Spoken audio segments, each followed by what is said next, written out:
গুলি করছে তাই পুলিশ হয়েছে কি আরে গো আল্লাহ আল্লাহ গো পুলিশেরা কি করলো গো।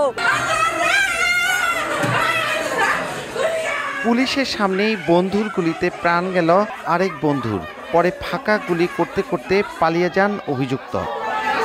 রোববার সকাল থেকে মুন্সিগঞ্জের টঙ্গীবাড়ি উপজেলার পাঁচগাঁও ওয়াহেদ আলী দেওয়ান উচ্চ বিদ্যালয়ের গভর্নিং বডির নির্বাচনের ভোট গ্রহণ চলছিল। দুপুরে নির্বাচনের ফলে সভাপতি পদে দেওয়ান Moniruzzaman 9 vote oh Milenur Rahman 2 vote পান। পরাজিত প্রার্থী মিলেনুরের পক্ষে থাকা তার চাচাতো ভাই নূর মোহাম্মদ বিজয়ী মনিরুজ্জামানকে পরাজিত ঘোষণা দিতে ইউপি চেয়ারম্যান সুমন হালদারকে চাপ দেন।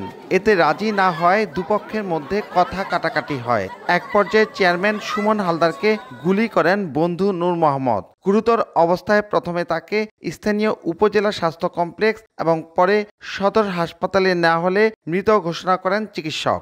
নগদের কাছে সব গ্রাহকই প্রিয়, তাই তো সারা দেশে ক্যাশ আউট চার্জ সবচেয়ে কম।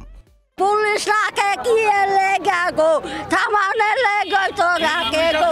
পুলিশ যখন থাকলো তো দেখতেছে এরা পার ভিতর তো গুলি করবো নামার তো পার ভিতর গুলি করতো তো সন্ত্রাসী বলা কেন? পুলিশ তো আসামি ধরবো, পুলিশ তো আসামি তো ধরবো, মেন আসামি ধরা বেড়ে দেবো লগে লগে। প্রকাশ্য দিবালোকে একজন জনপ্রতিনিধিকে গুলি করে মেরে ফেলে, সেখানে আমি কোনো ভাষা আমার নাই। ঘটনার পর পুলিশের সামনেই পালিয়ে যায় অভিযুক্ত নূর মোহাম্মদ। তবে আটক হয়েছে তার ভাই সহ 3 জন।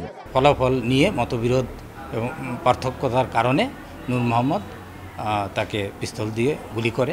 গত বছরের 23 মার্চ প্রথমবারের মতো পাঁচগাঁও ইউনিয়নের চেয়ারম্যান নির্বাচিত হন সুমন হালদার। নাসির উদ্দিন উজ্জ্বল, সময় সংবাদ, মুন্সিগঞ্জ।